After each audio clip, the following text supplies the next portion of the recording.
On today's episode of the Tweet Show podcast, we're going to talk Game 7 of the Western Conference Finals as your San Antonio Spurs will be heading back to the NBA Finals to face the New York Knicks in a rematch from 1999's NBA Finals and also a rematch from this year's NBA Cup as well. There's lots to talk about in this Game 7, a lot of thoughts. You know, I'm not going to really break it down and be like, X's and O's. I'm just going to give you thoughts. Just going to give you a lot of random thoughts, as well as we got some hockey to talk about and maybe even some soccer. Because the Champions League happened and the most brutal way of losing a soccer game happened to Arsenal. Very brutal. Just fucking brutal. So with that all being said, we'll get started with today's episode.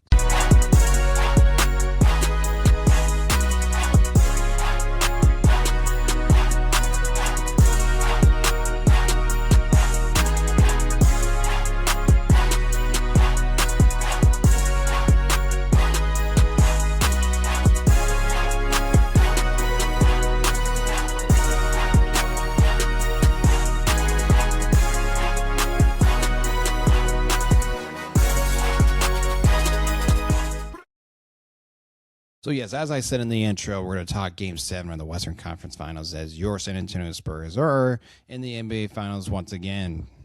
This is now the first time they are in the NBA Finals since 2014, I think, is the last time they were in the Finals, if memory serves me correct here. Let's kind of look it up here, how many times have they been in the finals appearances. So yes, 2014 was the last time they were in the Finals and also won, and 2013, they lost to the Heat. 2007, they beat the Cavs. 2005, they beat the Pistons. 2003, they beat the Nets. And then 1999, they beat the New York Knicks.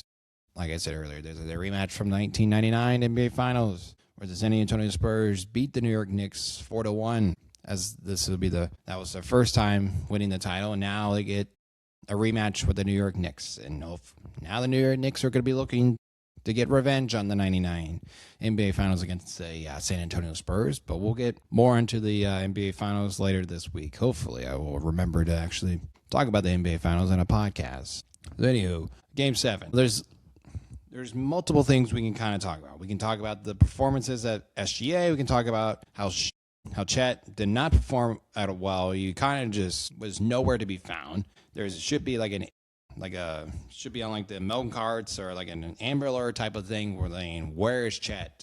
Now, you could also say he was kind of afraid of Victor Wembanyama as well. We'll get more into the Chet side of things here in a sec. We could also talk about, Victor Wembanyama and how well he performed as well, but also wasn't necessarily a Victor Wembanyama type of game as well. It was more of the San Antonio guards that I felt like really carried this team over the hump in Game 7. As well as you can kind of talk about the Thunder's bench that didn't really produce all that well for what they needed out of it, because it was basically the SGA game. Basically, SGA was about the only person who performed well. I mean, you can say that Carson Wallace played pretty well, but like everybody else was kind of was out there, but they didn't really. I feel like they didn't really contribute the way that they're typically how their bench contributes, especially some of their star players like Chet Holmgren. But like I said, We'll talk about Chet in here a little bit. Let's talk more about the San Antonio side of things, since they should be the main reason we are talking about this game and why they were advancing to the NBA Finals. So basically, when I was watching the game, I was sitting outside watching the game, and I just kept thinking to myself, like, why does San Antonio always seems like they always get out and throw out the first punch so far in every game this series? They go on some type of crazy 10-0 run, and Oklahoma City always has a call timeout or something like that. And I always was like, at least when I was thinking, I was like, why does Oklahoma City always seem like they're always down 10 or 12 points in the first timeout? I was always getting called by them. If I was your coach, I would want to make sure that we are prepared for the first 5 minutes of the game. I understand sometimes it could be just kind of a feel it out process, seeing how San Antonio comes out and what they're doing. How they're guarding us, how they're playing offense, what we're seeing out there, and then, make some adjustments then. But, sometimes it just felt like they'd throw the punch, and then sometimes they would just, OKC would immediately respond back and then somehow get back within the game. And, because they're a good enough team, they can do that.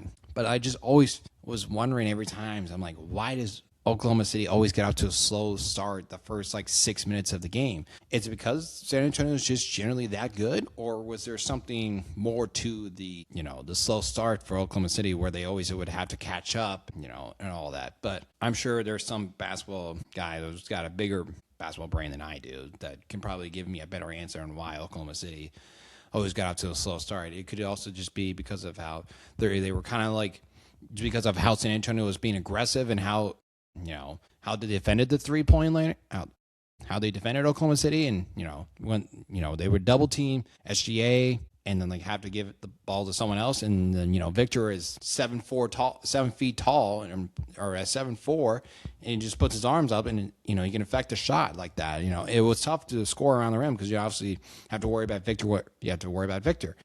If you try to go for a layup, he's going to swat that and block that. It's going to be tough. You're not going to be able to score in the paint very often against them. So that's why you always have to get him outside the paint, so that way you can be able to score in the paint, because if you don't get him outside the paint, you're not going to be able to score. So I felt like this game in particular is mainly the guards for San Antonio. That was the main reason on why they won this game. I felt like, at least in my opinion, like Fox and Castle and Dylan Harper, I felt like really carried, even though they didn't, their points may say, Fox only getting 15, Castle was 16, and Harper with 12. I just felt like they just made the plays they needed to make, like defensively and offensively. They would make timely baskets for sure, and then you can make contributes like Kellon Johnson. Shout out to him. And like in the fourth quarter, he made a couple of big baskets for them to put Oklahoma City away and all that. And then you can say because like I have a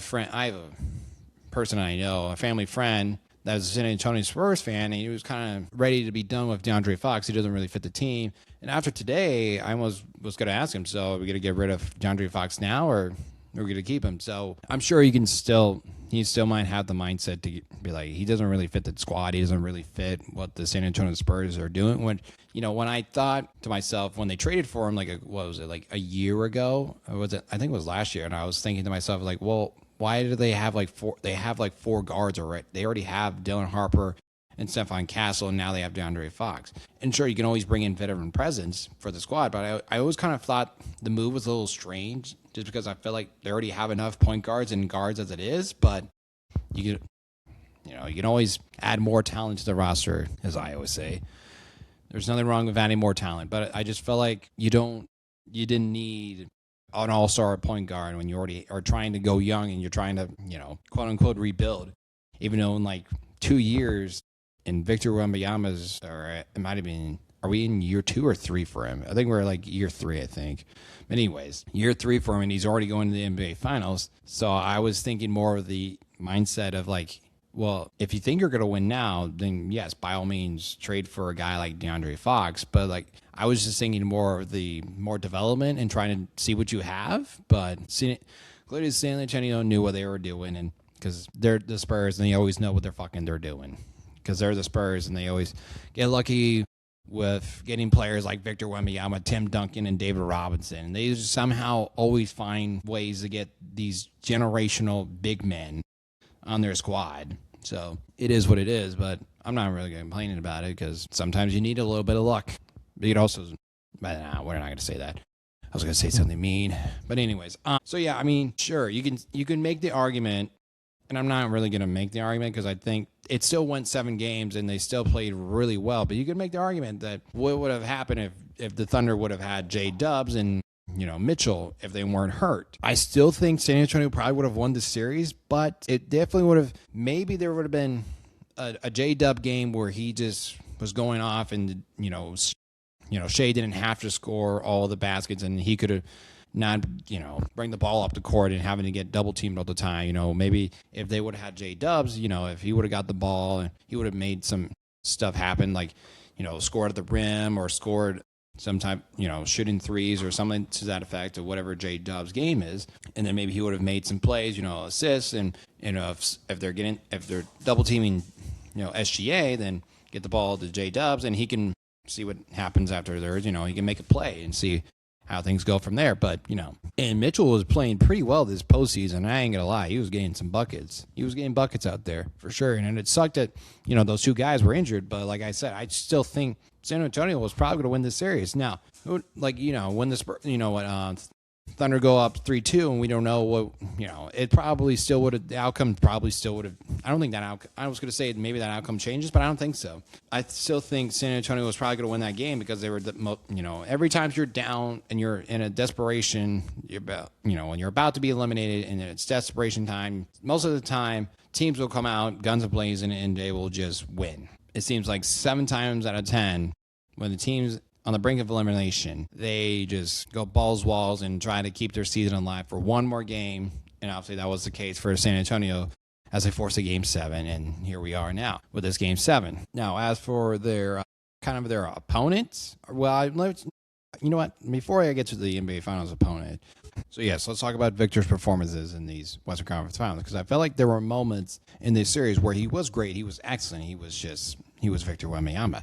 But there were also moments where I felt like he didn't necessarily affect the game like he could have, grabbing all these boards. Like in the first 2 games, he got 24, 17, then after that it was down to 4, 8, 6, and then afterwards it went back to 10 and 7. I felt like he wasn't getting the either offensive rebounds or defensive rebounds he should be getting. Like he should just always be dominating and getting boards all the time. Like 4 rebounds in game 4 is just, I feel like that's not acceptable. Like you're 7-4, you should be able to get so many rebounds. But that was kind of like, it's kind of nitpicking, right? Like Victor, I feel like he's just still kind of learning how to play, or I shouldn't say learn how to play, because he already knows how to play, but I feel like he's still learning on how to be like aggressive and not be, so passive and just doing whatever he wants, because basically he can do whatever he wants. If he wants to score, he can score. If he wants to get a rebound, he can get a rebound. Like I feel like he's just hesitant sometimes. And, I'm sure, like I said, he's 22 years old. He's going to learn a little bit more about, the physicality of the league, because they were being pretty physical to him. I ain't going to lie. Harnstein and Chad and everybody was just trying to beat him up. And that's what you probably got to do with him. You got to be a little bit physical to him. You got to beat him up a little bit, because he's so tall and lengthy and, it's kind of scrawny. He's not, big and buff or anything like that. You got to be able to beat him up a little bit, so that way he doesn't affect the game that much. So maybe that's kind of why he wasn't so quote unquote affected like he was those first 2 games. But it'll be interesting to see what the Knicks are going to do, if they'll kind of steal the same blueprint and be physical with Wemby, or they're going to try something else. Because I would assume it's going to be with the whole news with Mitchell Robinson breaking or having some type of like pinky injury. I don't know. It was some type of like he's got surgery on it, and he's going to be doing stuff to it. So you need something. So yeah, we'll see what Mitchell Robinson's availability and how he's going to look for the NBA Finals, because he's not really much of a scorer. He's just going to be able to try and block people's shots or try and get rebounds. And you would think he's going to shoot the ball that well, or shoot at all. Really, he doesn't really shoot the ball. It's just he's going to get hack or shagged, and those are the only times I feel like you see him shoot the ball at all. So the Mitchell Robinson side of things are going to be interesting, and how we'll see how that all goes. But I guess now we can talk about the OKC side of things here. So I feel like, sure, we can kind of just rip the Band-Aid and just talk about how bad Chet was, because he was bad. It was not great. It was not a good look for Chet. It was not a good look for Chet at all. So, you could say we can just trade him now, trade him away, or either go get Giannis, or you can make any type of trade rumor to get rid of Chet. Because he's not going to be able to compete with Wemby, right? These are just conversations they're going to be having the entire summer, and especially on Monday and Tuesday when people are going to be talking about Chet, right? And it's not a good look. Don't get me wrong. I think he's a really talented player. Do I think he was afraid of Wemby? Probably. There was probably a little bit of him that was fucking scared of Wemby, and he was not wanting to attack or be aggressive with Victor. And maybe Victor got into his head, and he was just like, man, I ain't fucking with this. So maybe Wemby got to him. You can say that, or you can just say that Chet just wasn't himself, and he was. There was a reason why he got this max deal and he got votes for being a defensive player, because he's a really good defensive player. But the offensively this series, he just wasn't there. He just plain simple just did not play well. There were multiple times where people were kind of calling him out, be like, "Hey, dude, you got to be aggressive. You got to be able to go toe to toe with Wemby, and you can't just not be there." Because like game 1, he scored 8, 13, 4 in game. So it went 8, 13, 14, 10, 16 was probably his best game. But again, he's not shooting the ball as much. He's still only averaging about like 8 to 10 shots. And then obviously game 7, he only took 2 shots. That's kind of unacceptable for a player like him. You can't not shoot the ball. You have to be aggressive. You have to either shoot a 3 at least once or, get some type of paint touch, like a mid-range shot, just anything. You just got to find a way to get into a rhythm. And I feel like there was never a moment in that game where he just was in a rhythm or just wasn't being more aggressive to score. He kind of was just out there just to be out there. And he kind of was just floating and going through the motions, and he wasn't doing anything. And you also can, like I said before, you can always make the argument that Wemby got into his head and he was fucking being a little bitch about it. So that's the Chet side of things. Obviously, the SGA side of things, he was fantastic. He kind of kept the OKC in this game as much as possible, scoring, 35 points. But the rest of the crew, like it was probably, like I said, mentioned earlier, teammates didn't really necessarily carry the load for him because you got Hartenstein. He was only 7 points, 3 for 7. Chet, obviously, we talked about 4 points, 1 for 2. And then Lou Dort, he was only 3 points, 1 for 4. And then like Carson Wallace, he was about the only one. And you can also make the argument that Alex Caruso, he was not great, but he always makes a difference on the defensive side of things. And then J Dubs, like I felt like he had, or Jay Williams, I should say, not J Dubs, but Jay Williams, the other Jay Williams, let me get that correct. Jalen Williams, he did okay. He had his moments, he got 10 boards and all that, but he was at least plus 10 on the court, but everybody else was kind of in the negative. It was him and Hartenstein I thought Hartenstein said plus. So yeah, I mean, Jalen Williams was the only one who was in the plus. Everybody else was in the negative. So like I said, I think this offseason is going to be kind of interesting because I don't think they're going to kind of blow up the roster or anything like that. I'm sure they're going to make some type of tweaks, right? They're always going to try and do something, but I think they're going to try their best and basically keep the exact same core. Because I still think this is still a really fucking good team. And obviously, they just won a Game 7 to the San Antonio Spurs, who just won the Western Conference. And they just won the championship last year. So obviously, there's a mindset, okay, you just won the championship last year. You just got to the Western Conference Finals again. You just lost in a Game 7. Are they going to have conversations about, potential trades, potential free agents, see who's out there, who's available? Are we going to re-sign players? Are we going to make adjustments to compete with the Spurs, right? And get someone who can compete with Wemby. Maybe, but I still think you kind of just run it back with this team and see how far you get. And, because it's like things can always change. Teams can always make deals and this team can do this and this team could do that. And the West can always change. Someone can make a deal where the West changes or trades for a superstar, and it goes, okay, well, now the West just got a little bit more interesting. Or someone in the East can make a trade, and you'd be like, all right, the West or the East just got this, or they can sign somebody to do this and do that. Things can always change this offseason. That's why the NBA's offseason is as good as it is. There's always moving parts. There's always rumors about this or that. They could always could be a draft pick that could perform very well for them. So you just don't know with Oklahoma City. I'm probably going to say that they're probably just going to run it back. I don't think their GM's going to look at their roster and go, you know what? We need to make trades. We need to kind of blow up. We got to do something. This isn't going to work. It shows that it worked. You just ran into Victor Wembanyama, and there's nothing you could do about it.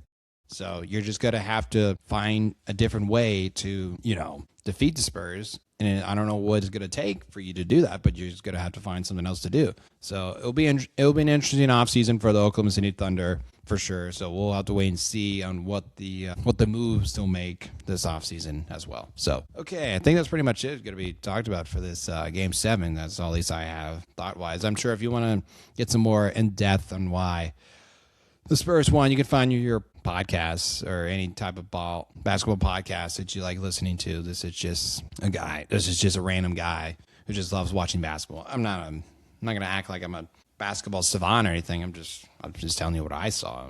give me just some random thoughts. So, okay, let's talk some hockey real quick and soccer as well, and then we'll kind of wrap up the show for the day. So, okay, soccer. Let's talk soccer first, because we're about to approach the World Cup here, and I was watching the Champions League finals of Arsenal and PSG, and I kind of missed most of that first half a little bit. I had it on towards the end of the first half, and then I was like, okay, I'll just keep it on. I'll watch the second half. I'll have it in the background. I'm going to do some other stuff, and then I'll kind of watch. And Arsenal was up 65. It was up 1-0 or 1-0, as they say in soccer in Europe. It was up 1-0 for 65 minutes of the game. And then obviously there was a penalty, and then PSG ties the game with, making it 1-1. Arsenal and PSG kind of in this classic Champions League battle. Look, I'm not like I said, I was saying earlier about the basketball savant. I am not a soccer savant or expert. I usually get all my soccer information from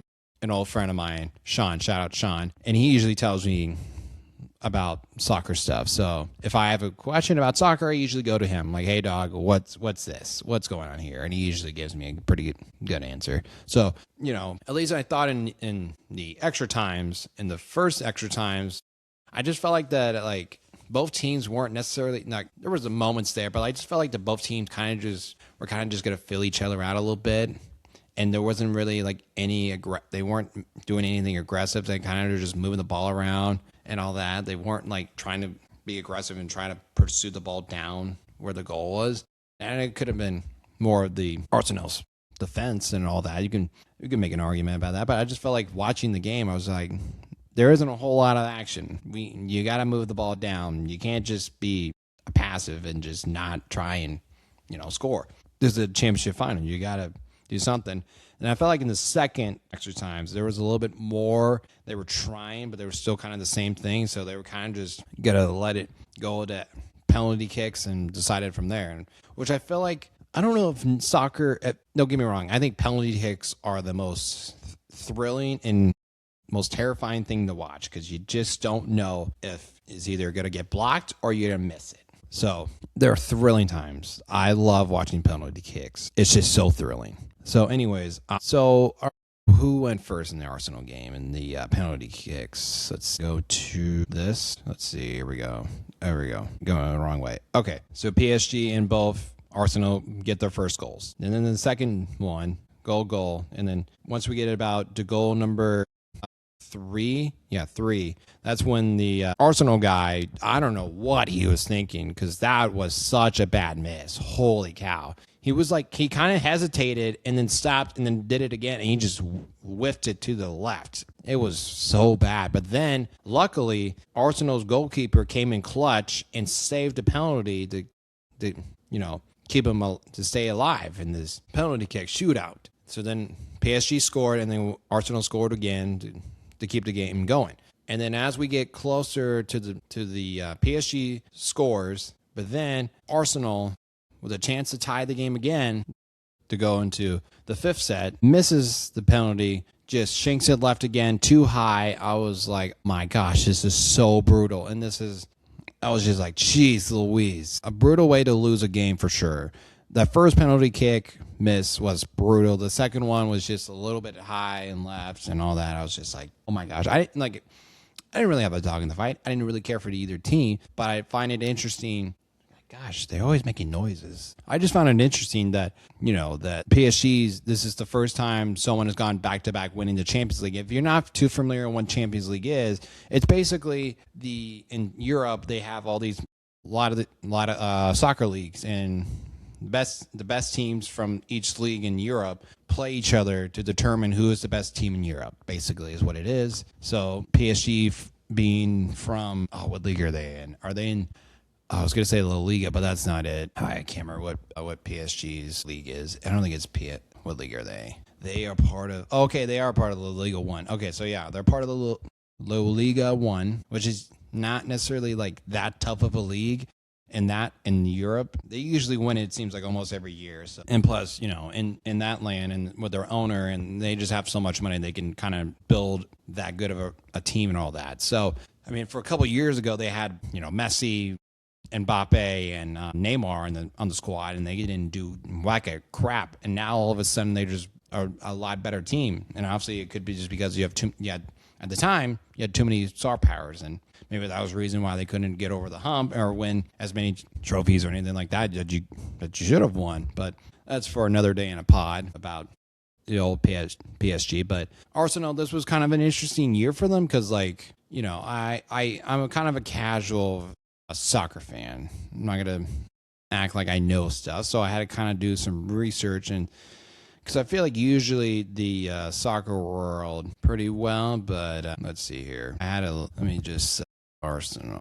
I'm going to do this real quick. So, I mean, here it is. I found it. Okay, so basically, you know, breaking their long Premier League drought. It's been in like, what was it? Arsenal's like PLE title droughts, like old as hell.